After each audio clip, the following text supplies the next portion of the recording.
Micro nutrient. Okay. तो बेटा जी ये माइक्रो न्यूट्रिएंट होता क्या है, थोड़ा सा उसके बारे में पर डील कर। ठीक है ना।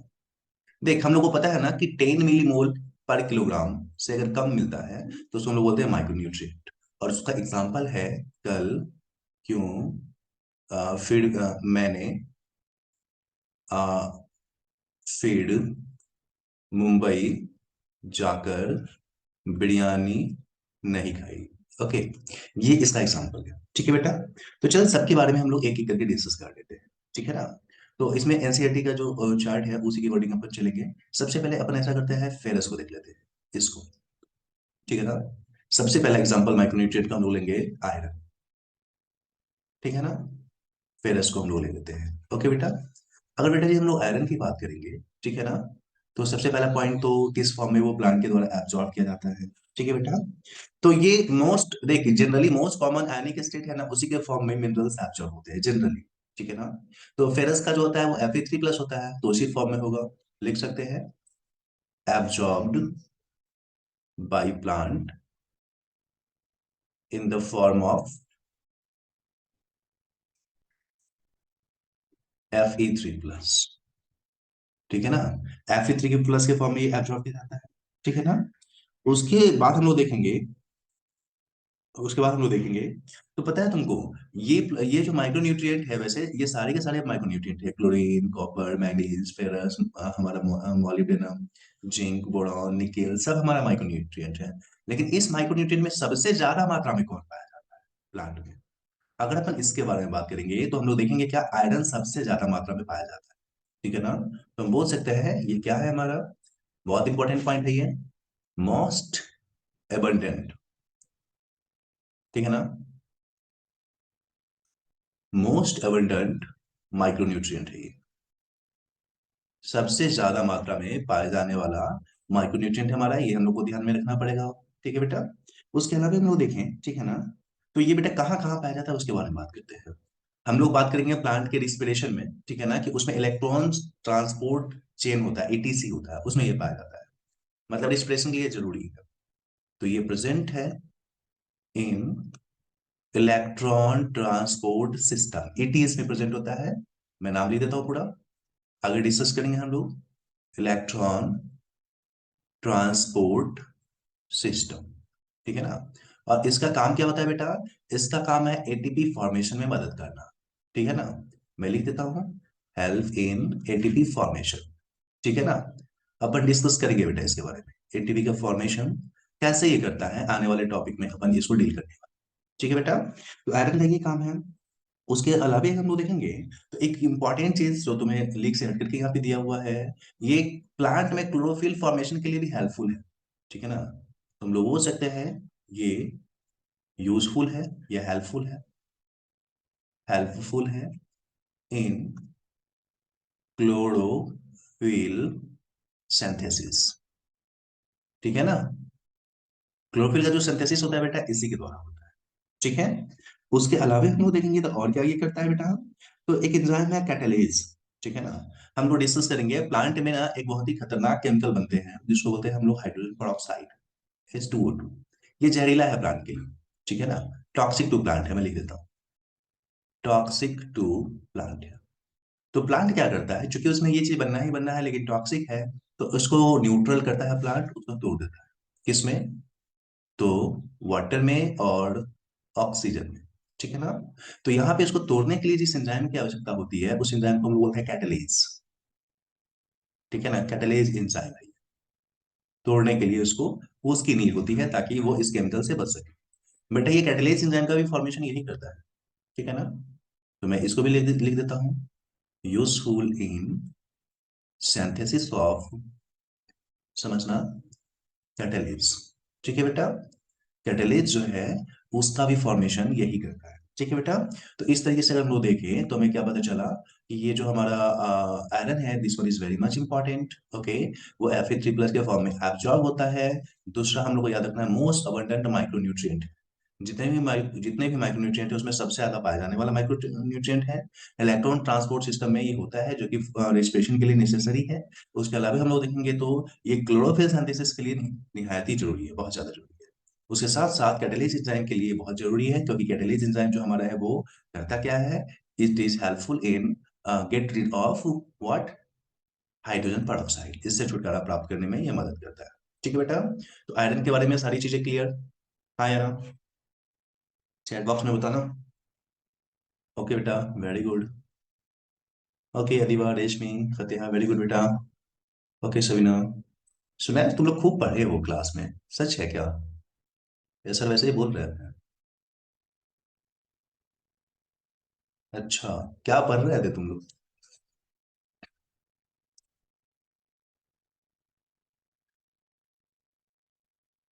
हाँ हाँ, पढ़ो, केवल फिजिक्स केमिस्ट्री, बायोलॉजी तो कोई सब्जेक्ट ही नहीं है। बायोलॉजी तो ऐसे ही लोग पढ़ लेता है जैसे तैसे। खाली फिजिक्स केमिस्ट्री पढ़ो। तुम सबके बारे में बोल रहे हैं। अच्छा, कल बायोलॉजी।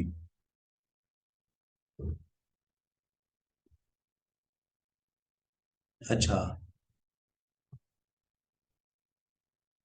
कभी हमारा भी क्लास लगाओ 3-4 घंटे का। वो तो करेगी नहीं, सर पेट में दर्द कर रहा है तो सर रोजा लग रहा है।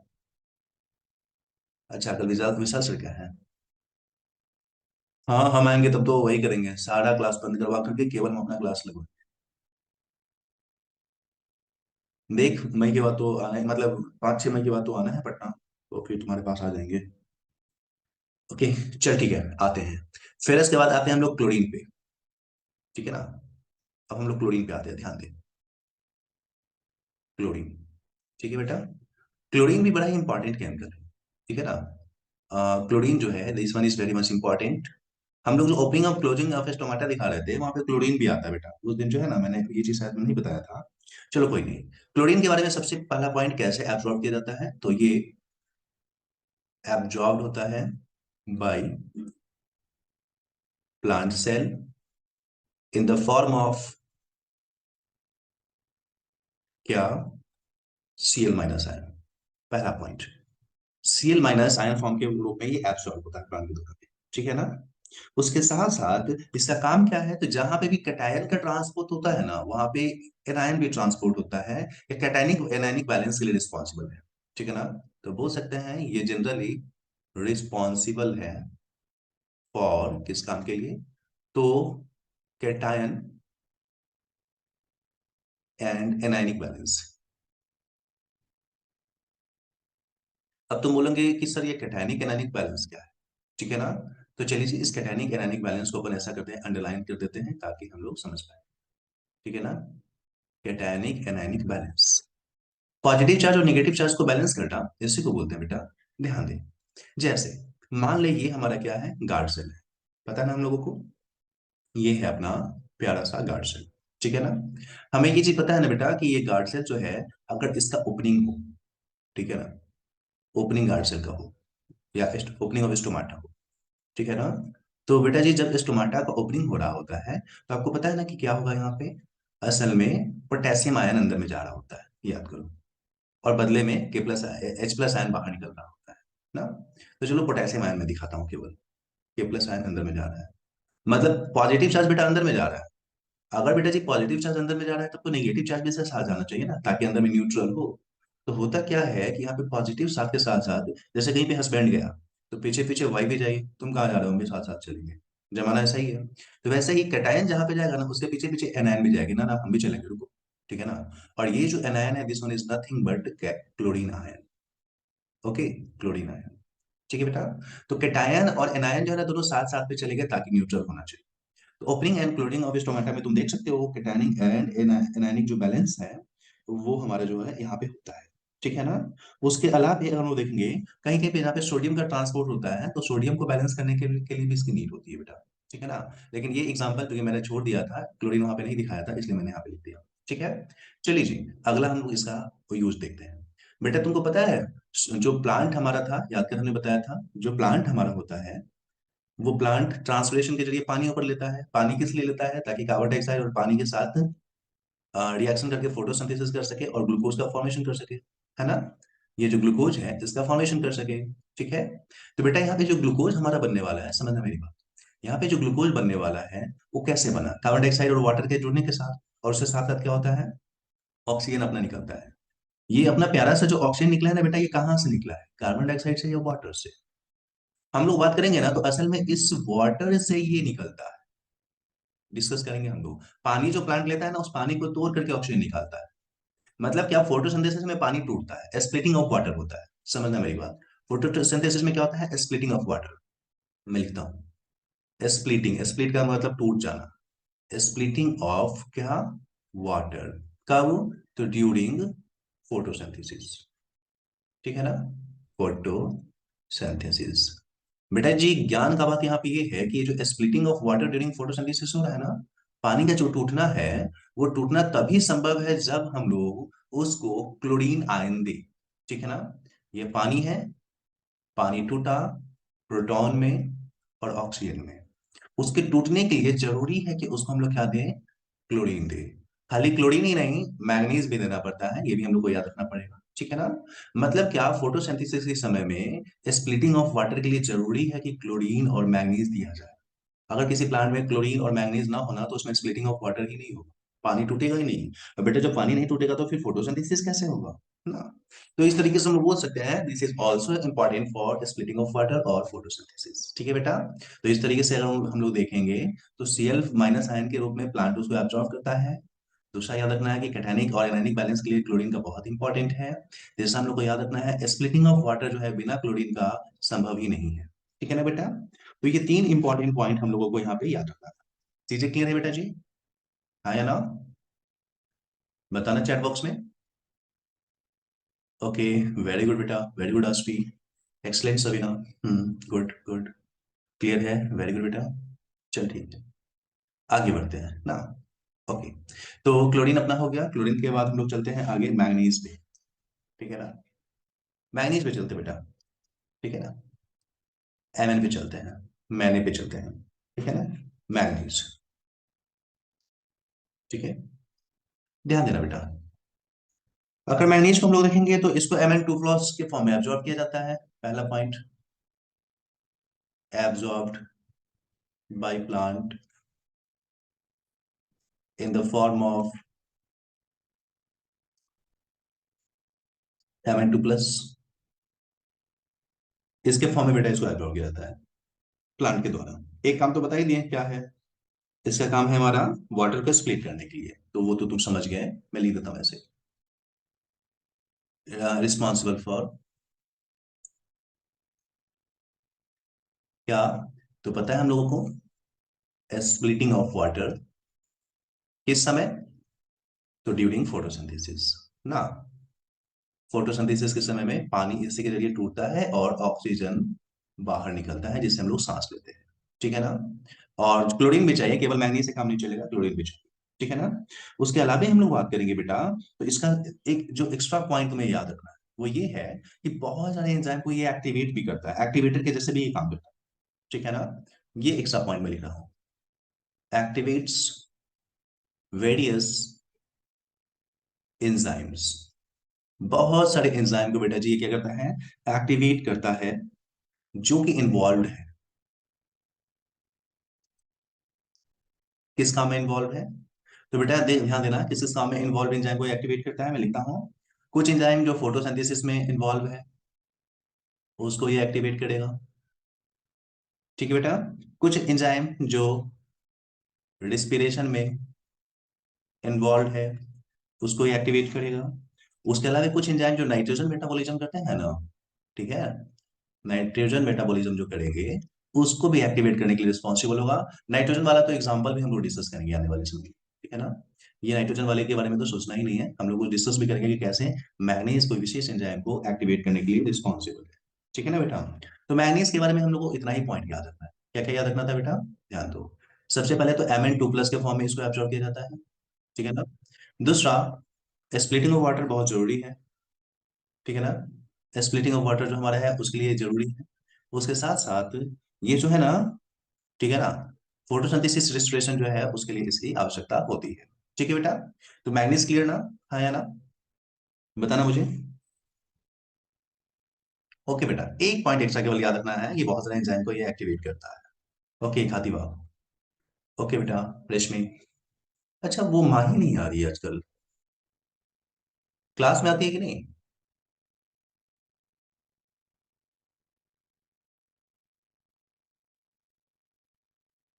अच्छा, मेरी क्लास में नहीं आ रही बच्ची। हाँ, रोजा है, हो सकता है।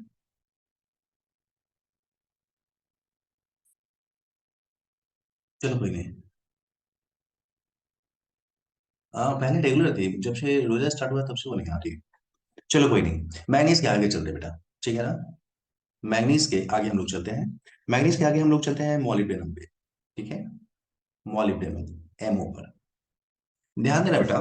मॉलिब्डेनम को अगर हम लोग देखेंगे तो ये थोड़ा अलग तरीके का आयन के फॉर्म में एब्जॉर्ब होगा।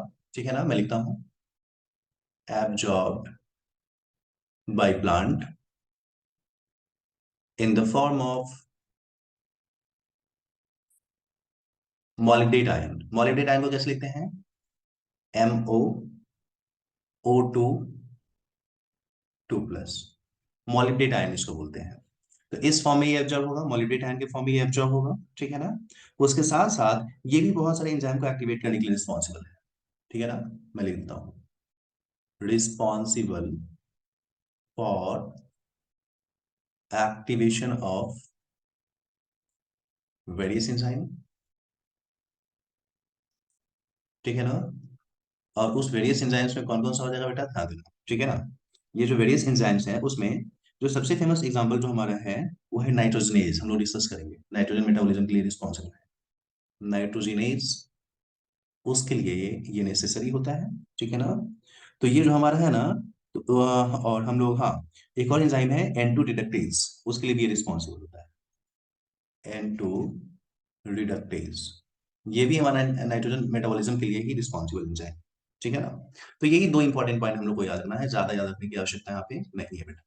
तो सबसे पहले याद रखेंगे, मॉलिब्डेट आयन के फॉर्म में प्लांट एब्जॉर्ब करते हैं, और एक्टिवेशन ऑफ वेरियस एंजाइम इसका काम है। एक्टिवेशन ऑफ वेरियस एंजाइम जैसे नाइट्रोजनेज और हमारा जो नाइट्रोजन रिडक्टेज है वो इसमें आ जाएगा। ठीक है बेटा? चलो, इसके अलावा हम लोग कुछ और भी यहाँ पे डिस्कस कर लें। ठीक है ना? मोलिब्डेनम के बाद हम लोग डिस्कस कर लेते हैं जिंक के बारे में। ठीक है बेटा? यहीं पे लिख देता हूँ मैं, जिंक। Okay, zinc. अगर जिंक के बारे में हम लोग बात करेंगे बेटा जी, तो इसका मोस्ट कॉमन रहने स्टेप Zn2 है, तो Zn2 के फॉर्म में एब्जॉर्ब होगा। ठीक है ना? Absorbed by plant in the form of Zn2+। Okay, Zn2+ के फॉर्म में एब्जॉर्ब होगा। उसके अलावा हम लोग बात करेंगे तो और क्या हम लोग बता सकते हैं बेटा? उसके अलावा हम लोग बोल सकते हैं कि हाँ, ये बहुत ही इंपॉर्टेंट एंजाइम है क्योंकि ऑक्सीजन के फॉर्मेशन के लिए रिस्पॉन्सिबल है। ठीक है ना? तो हम लोग बोल सकते हैं सबसे इंपॉर्टेंट काम इसका है कि ये रिस्पॉन्सिबल है फॉर फॉर्मेशन ऑफ ऑक्सीजन। ठीक है ना? Formation of oxygen. ठीक है ना? ऑक्सीजन के फॉर्मेशन के लिए बेटा जी ये रिस्पॉन्सिबल है, ये हमें याद रखना है। ठीक है ना? उसके अलावा हम लोग जिनके बारे में बात करेंगे तो बहुत सारे एंजाइम को ये एक्टिवेट करने के लिए रिस्पॉन्सिबल है। ठीक है ना? जैसे कुछ एंजाइम है कार्बोक्सिलेज, हाँ, उसके एक्टिवेशन के लिए रिस्पॉन्सिबल है। मैं लिख देता हूँ, एक्टिवेशन ऑफ एंजाइम है कार्बोक्सिलेज। ठीक है ना? इस एंजाइम के एक्टिवेशन के लिए माना जाता है कि यही रिस्पॉन्सिबल है। ठीक है बेटा? तो सबसे पहले याद रखना है Zn2+ के फॉर्म में एब्जॉर्ब होता है। उसके बाद सबसे इंपॉर्टेंट काम तो इसका जो हमें यहाँ पे याद रखना चाहिए वो है कि ऑक्सीजन के फॉर्मेशन के लिए रिस्पॉन्सिबल है, और एक्टिवेशन ऑफ कार्बोक्सिलेज जो है उसको करने के लिए रिस्पॉन्सिबल है। इतना पॉइंट हम लोगों को याद रखना है। ठीक है बेटा? तो ये सारी चीजें क्लियर, हाँ या ना? पेज नंबर बता देना। इज इट क्लियर बेटा? ओके बेटा, पेज नंबर बता। Okay, good. चलिए ठीक है। चल ठीक है, मिटाते हैं इसको हम लोग। तो ये जिंक हमारा क्लियर। ठीक है ना? जिंक के बाद हम लोग, देखिए ये चैप्टर जो है ना बेटा, रटाफिकेशन करना पड़ेगा। असल में इस चैप्टर का कोई शॉर्टकट नहीं है। जो मैं बता रहा हूँ उतना ही पॉइंट याद रखना है, इससे एक भी ज्यादा पॉइंट याद नहीं रखना है, और इसको रटना है। इसके अलावा कोई उपाय नहीं है। जो समझने वाली चीज है वो तो मैं सीधे लिख देता हूँ, जो रटने वाली चीज है वो स्टार पॉइंट में लिखा हूँ। स्टार पॉइंट वाले जितने भी चीजें हैं सारी चीजें आपको रटना पड़ेगा, कोई दूसरा इसका विकल्प नहीं है। चैप्टर आसान है लेकिन रटना इसको पड़ेगा। और क्वेश्चन इससे ठीक ठाक 2-3 क्वेश्चन आते हैं हर एक साल, ठीक है ना। चल, अगला हम लोग हेडिंग देते हैं बोरोन, ठीक है ना। बोरोन के बारे में बात कर लेते हैं बेटा, ठीक है ना। बोरोन के बारे में हम लोग बात करेंगे। तो सबसे पहले तो बोरोन को कैसे एब्जॉर्ब किया जाता है, किस फॉर्म में, वो देखते हैं, ठीक है ना। ये एब्जॉर्ब्ड है बाय प्लांट, किस फॉर्म में, इन द फॉर्म ऑफ क्या, तो देख एक आयन होता है BO3, शायद इसको हम लोग बोरेट बोलते हैं, या जो भी हो तुम अपने सर से पूछ इस फॉर्म में, या B4O7 2- के फॉर्म में, इस फॉर्म में बेटा इसको एब्सॉर्ब किया जाता है, सबसे पहला पॉइंट, ठीक है ना। दूसरा जो इंपॉर्टेंट पॉइंट लिख रहा है, स्टेप 1 में मैं लिख रहा हूं, मतलब इसको याद रखना है। इसका यूज किस चीज में होता है, ध्यान देना। रिक्वायर्ड किस चीज के लिए होता है, ध्यान देना। रिक्वायर्ड फॉर, किस काम के लिए, तो अपटेक एंड यूटिलाइजेशन। अपटेक का मतलब क्या, मिट्टी से लेना, अपटेक एंड यूटिलाइजेशन, यूटिलाइजेशन का मतलब क्या, उपयोग करना, ओके। अपटेक एंड यूटिलाइजेशन किसका, तो uptake and utilisation of calcium ion. बेटा जो कैल्शियम आयन जो मैक्रोन्यूट्रिएंट है ना, वो कैसे मिट्टी से एब्जॉर्ब किया जाएगा, कैसे इसका उपयोग किया जाएगा, वो असल में बोरोन ही तय करता है, ठीक है ना। बोरोन उसका पापा है, बताता है कि तुमको इतना ही आना है, ऐसे करना है, वैसे करना है। बोरोन ही कैल्शियम की मात्रा को रेगुलेट करता है, ठीक है बेटा। उसके अलावा अगर हम लोग बात करेंगे, तो नॉर्मल मेम्ब्रेन फंक्शनिंग के लिए भी रिस्पॉन्सिबल है, ठीक है ना।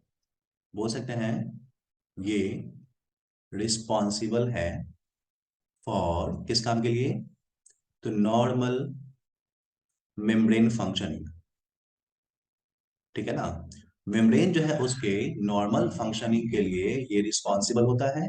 अगर ये नहीं हो तो हमारा जो प्लाज्मा मेम्ब्रेन है ना, वो नॉर्मल काम नहीं करेगा बेटा, इंपॉर्टेंट पॉइंट है ये, ठीक है ना। उसके अलावा हम लोग एक और चीज डिस्कस करने वाले हैं, हम लोग परागन के समय डिस्कस करेंगे। पौधों में जो परागन होती है, पॉलिनेशन होती है, उसमें जो पराग नलिका बनती है या पॉलन ट्यूब बनती है, उसके जर्मिनेशन के लिए भी ये रिस्पॉन्सिबल है, ठीक है ना। तो हम बोल सकते हैं कि ये रिस्पॉन्सिबल है, किस काम के लिए, तो फॉर पॉलन ट्यूब, क्या, तो जर्मिनेशन, ठीक है ना। पॉलन ट्यूब जो है उसके जर्मिनेशन के लिए भी बेटा ये रिस्पॉन्सिबल है, ओके। उसके अलावा हम लोग बेटा डिस्कस करेंगे, ठीक है ना। तो जो ट्रांसलोकेशन ऑफ कार्बोहाइड्रेट है उसके लिए भी ये रिस्पॉन्सिबल है, ठीक है ना। एक और इंपॉर्टेंट पॉइंट, ठीक है, रिस्पॉन्सिबल फॉर ट्रांसलोकेशन। याद कर, फ्लोएम में कार्बोहाइड्रेट जो ऊपर से नीचे या इधर से उधर जाता था, यही करवाता है ट्रांसलोकेशन ऑफ कार्बोहाइड्रेट, ठीक है ना। कार्बोहाइड्रेट जो है उसका जो ट्रांसलोकेशन होता है, फ्लोएम में जो हमारा मूवमेंट होता है, ठीक है ना, मास फ्लो हाइपोथेसिस जो हमने डिस्कस किया था, ठीक है ना, उसके लिए बेटा जी यही रिस्पॉन्सिबल होता है, ठीक है ना। ट्रांसलोकेशन जो है उसके लिए रिस्पॉन्सिबल है ये, ठीक है ना। तो इस तरीके से इतना जो फंक्शन है, ये सारे फंक्शन जो है बेटा ये कार्बोहाइड्रेट के, ठीक है ना। ये सारे फंक्शन कार्बोहाइड्रेट के, मैं सबको मेन मेन वर्ड्स को अंडरलाइन कर देता हूँ या कलर कर देता हूँ। सबसे पहले याद रखना है, BO3 3- या B4O7 2- के फॉर्म में एब्जॉर्ब होता है। अपटेक एंड यूटिलाइजेशन ऑफ किसका, calcium, okay. Uptake and utilisation of calcium के लिए रिस्पॉन्सिबल है। दूसरा, हमारा सेल मेम्ब्रेन का नॉर्मल फंक्शन हो उसके लिए रिस्पॉन्सिबल है ये, ठीक है ना। नेक्स्ट, हमारा जो पॉलन ट्यूब है उसके जर्मिनेशन के लिए रिस्पॉन्सिबल है बेटा, ठीक है ना। उसके अलावा हम लोग देखेंगे, तो ट्रांसलोकेशन ऑफ हमारा कार्बोहाइड्रेट है उसके लिए रिस्पॉन्सिबल है, ठीक है ना। ट्रांसलोकेशन ऑफ कार्बोहाइड्रेट उसके लिए रिस्पॉन्सिबल है, क्लियर। तो बोरॉन एकदम अच्छे से समझ में आया बेटा जी, हाँ या ना, बताएंगे। ओके बेटा, वेरी गुड। चलिए रेशमी, वेरी गुड बेटा, ओके। चल ठीक है, इससे आगे डिस्कस करते हैं बेटा। अब हम लोग लास्ट डिस्कस करते हैं, वो है हमारा कॉपर, ठीक है बेटा। CU की बात करते हैं हम लोग, कॉपर की बात करते हैं, ठीक है। ध्यान देना बेटा, कॉपर जो हमारा है ना, वो इसका जो एक फॉर्म है CO2+, जिसको क्यूप्रिक आयन बोलते हैं, उसके फॉर्म में ये एब्जॉर्ब होगा। तो सबसे पहला पॉइंट तो ये कि ये एब्जॉर्ब होता है इन the form of CU2+ ion, cupric ion इसको बोलते हैं बेटा जी, ठीक है ना। उसके साथ साथ हम लोग देखेंगे, ये तो पता है इसका यूज होता है प्लांट के ओवरऑल मेटाबॉलिज्म को कंट्रोल करने में। ठीक है ना, ओवरऑल प्लांट मेटाबॉलिज्म के लिए। ठीक है ना। तो मैं लिख देता हूं, एनसीईआरटी का ये पॉइंट ही है, एसेंशियल फॉर ओवरऑल। ये वर्ड से बड़ा काम है बेटा, ऐसे याद रखना है। मेटाबॉलिज्म किसका? Of plant. प्लांट के ओवरऑल मेटाबॉलिज्म के लिए इसकी आवश्यकता पड़ जाती है। ठीक है बेटा। उसके साथ साथ हम लोग देखेंगे, ठीक है ना, तो ये जो हमारा है ना, ईटीएस में ये प्रेजेंट होता है और रेडॉक्स रिएक्शन के लिए रिस्पॉन्सिबल होता है। प्रेजेंट इन कहा? तो इलेक्ट्रॉन ट्रांसपोर्ट सिस्टम, जिसमें आयरन भी प्रेजेंट होता है, हमने अभी लिखा है। ये क्या है हमारा? ये है इलेक्ट्रॉन ट्रांसपोर्ट सिस्टम है, अच्छे से लिखिए। हाँ, present in electron transport system. बेटा जी, इलेक्ट्रॉन ट्रांसपोर्ट सिस्टम में प्रेजेंट होता है, ईटीएस में प्रेजेंट होता है। ठीक है ना। और ईटीएस में करता क्या है, तो रिडॉक्स रिएक्शन करता है, इलेक्ट्रॉन को इधर से उधर मूव करवाने के लिए रिस्पॉन्सिबल होगा। ठीक है ना बेटा। तो यहाँ पे कॉपर के बारे में क्या याद रखना है, it is getting absorb in the form of cupric ion. सबसे पहला पॉइंट, क्यूप्रिक आयन के फॉर्म में इसको एब्जॉर्ब किया जाता है बेटा। ठीक है ना। ओवरऑल मेटाबॉलिज्म ऑफ प्लांट के लिए ये नेसेसरी है, ये पॉइंट अच्छे से दिमाग में बैठा लेना है। ओवरऑल मेटाबॉलिज्म ऑफ प्लांट के लिए नेसेसरी है, और इलेक्ट्रॉन ट्रांसपोर्ट सिस्टम में रिडॉक्स रिएक्शन करता है ये, इलेक्ट्रॉन के गति करवाने के लिए इधर से उधर रेस्पिरेशन के समय में उसकी आवश्यकता होती है। ठीक है बेटा। तो यहाँ पे सारी चीजें क्लियर है क्या? हाँ है ना? जल्दी बताओ। ओके बेटा, चल ठीक है, तो मैं इसको सेव कर लेता हूँ। ओके, चलिए जी, ध्यान दीजिए। यहाँ पे अगर ये चीजें समझ में आ गई तो मैं कुछ पूछता हूँ, मुझे बताना। हाँ चलो, एक चीज और बेसिक जो तुम लोग पूछते हो। हम लोगों ने कल क्यों मैंने मुंबई जाकर फिर बिरयानी नहीं खाई। हाँ, इसमें बहुत सारा वाक्य है ना बेटा, कौन कौन सा वाक्य है? चैट बॉक्स में बता थोड़ा। कल हो गया है, क्यों हो गया है, एमएन हो गया, मॉलिब्डेनम हो गया, जिंक हो गया है, एफी हो गया है, ये निकेल वाक्य है ना। देखिए बेटा, निकेल नहीं पढ़ना है, सिलेबस में नहीं है, इसलिए मैंने नहीं बताया। निकेल जो है वो सिलेबस में नहीं है। ओके, निकल सिलेबस में नहीं है, इसलिए मैंने नहीं बताया। ठीक है ना, तो उसको पढ़ने की जरूरत नहीं है, इतना तो तुम्हें रट्टा मारना पड़ेगा, इसमें तुम्हारा हालत खराब होगी। क्या निकल पड़े हम लोग। ठीक है। हाँ, मेरा क्वेश्चन ये था कि बताना तुम लोग, what is the criteria for essentiality of nutrient. जल्दी चढ़ चढ़ में बताता हूँ। What is the criteria for essentiality of nutrient? Nutrient essential है, वो हमारा जो एलिमेंट है, इसेंशियल एलिमेंट या इसेंशियल न्यूट्रिएंट है, किस आधार पे हम लोग बोलते हैं? कुछ क्राइटेरिया मैंने बताया था, जल्दी कमेंट करो, चैट बॉक्स में उसको लिखो। हाँ, कौन कौन सा बेटा? Azmi, very good. पहला है सपोर्ट करेगा नॉर्मल लाइफ साइकिल को। दूसरा, वेरी गुड बेटा, support normal life cycle of plant. Very good Khadiba, non replaceable होना चाहिए। वेरी गुड बेटा Azmi. Okay Fateha, non replaceable होना चाहिए। उसके साथ साथ तीसरा क्या होना चाहिए? तीसरा बता। हाँ, डायरेक्टली इन्वॉल्व होना चाहिए in the metabolic reaction. Okay, directly, very good बेटा, वेरी गुड फतेहा। डायरेक्टली इन्वॉल्व होना चाहिए कहाँ पे? मेटाबॉलिक रिएक्शन में। अगर ये सारे क्राइटेरिया को वो फुलफिल करता है, देन वी कैन से कि भाई साहब ये जो हमारा है ना, क्या है, ये असल में अपना एक तरीके से हम लोग बोल सकते हैं कि एसेंशियल न्यूट्रिएंट है। ठीक है ना बेटा। अब जो हम लोग नेक्स्ट टॉपिक डिस्कस करने वाले हैं वो ये है कि अगर इसेंशियल न्यूट्रिएंट हमारा नहीं हो, समझना मेरी बात, अगर हमारा इसेंशियल न्यूट्रिएंट, मान ले तुम्हारे अंदर में, प्लांट के अंदर में तुमने क्लोरीन निकाल दिया, तो क्लोरीन तो नॉन रिप्लेसेबल है ना? क्लोरीन है नॉन रिप्लेसेबल। तो तुम्हें क्या लगता है, क्लोरीन को हटा देंगे तो प्लांट में कोई ना कोई काम तो बाधा पड़ेगा, कोई ना कोई डिस्टर्बेंस होगी। और अगर कोई ना कोई डिस्टर्बेंस होगी तो उसके अंदर में कोई ना कोई कमी तो दिखेगा ना बेटा।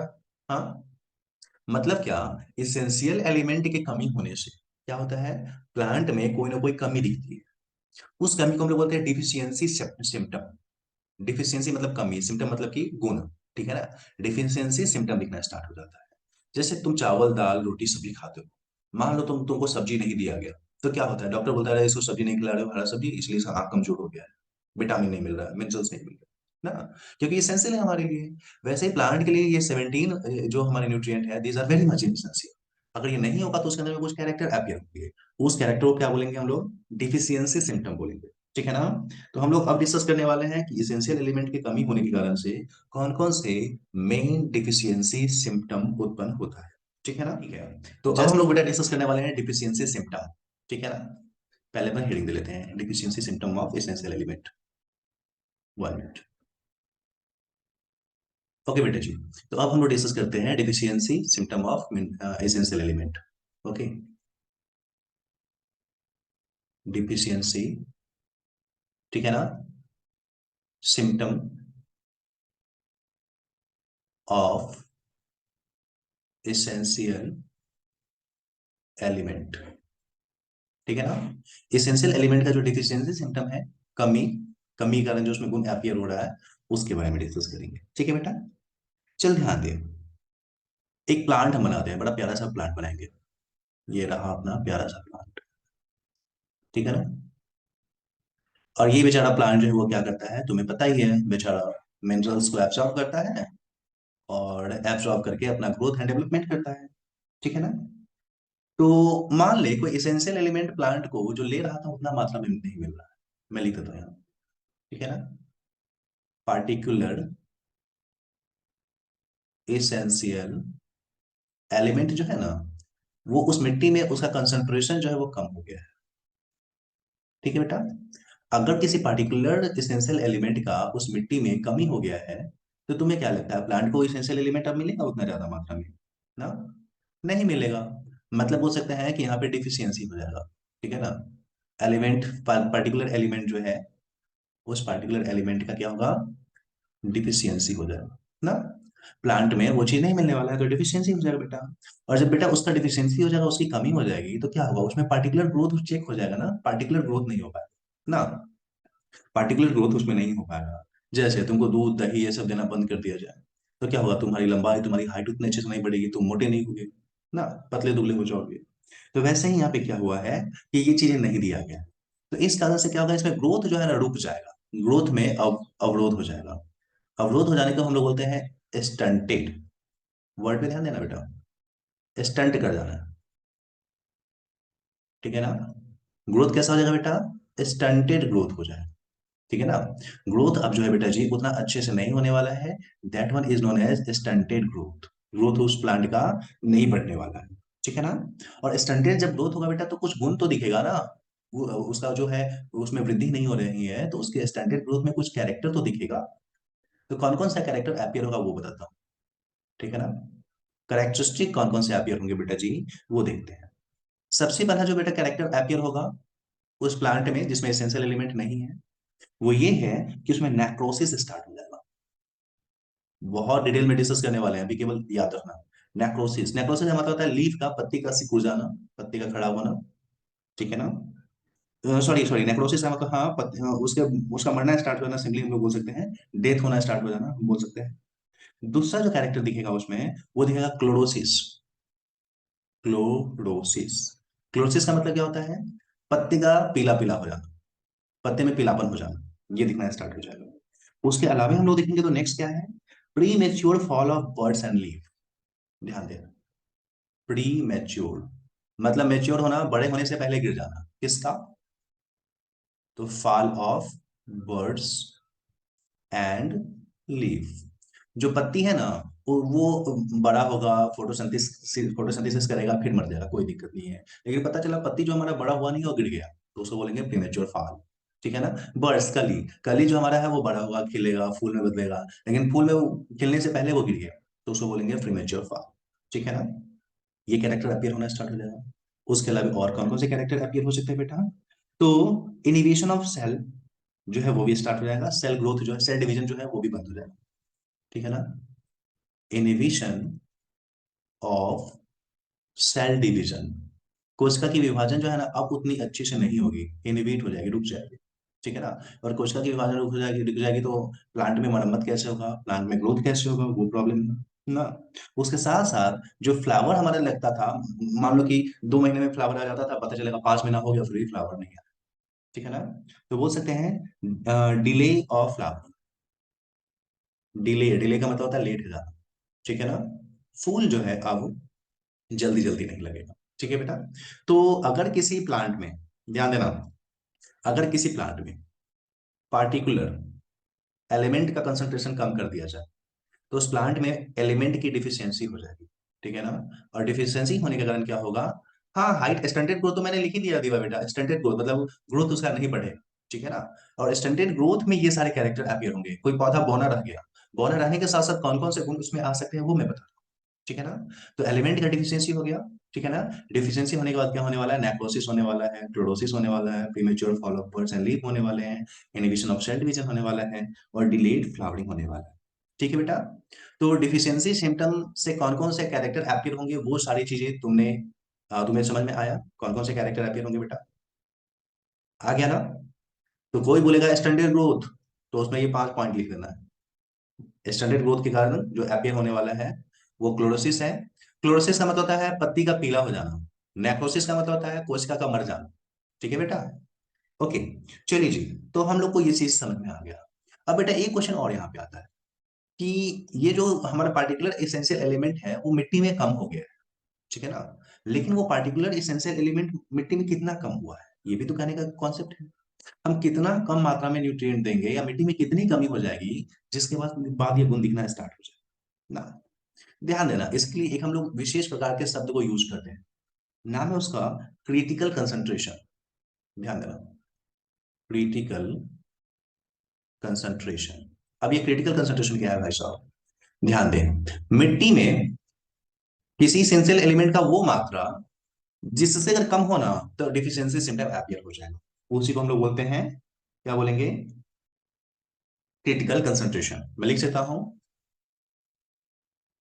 द लीस्ट कंसंट्रेशन, सबसे कम मात्रा में, द लीस्ट कंसंट्रेशन ऑफ क्या, essential element, essential element, essential element का वो सबसे कम कंसंट्रेशन बिलो विच क्या, तो डिफिशियंसी सिम्टम अपीयर्स, डिफिशियंसी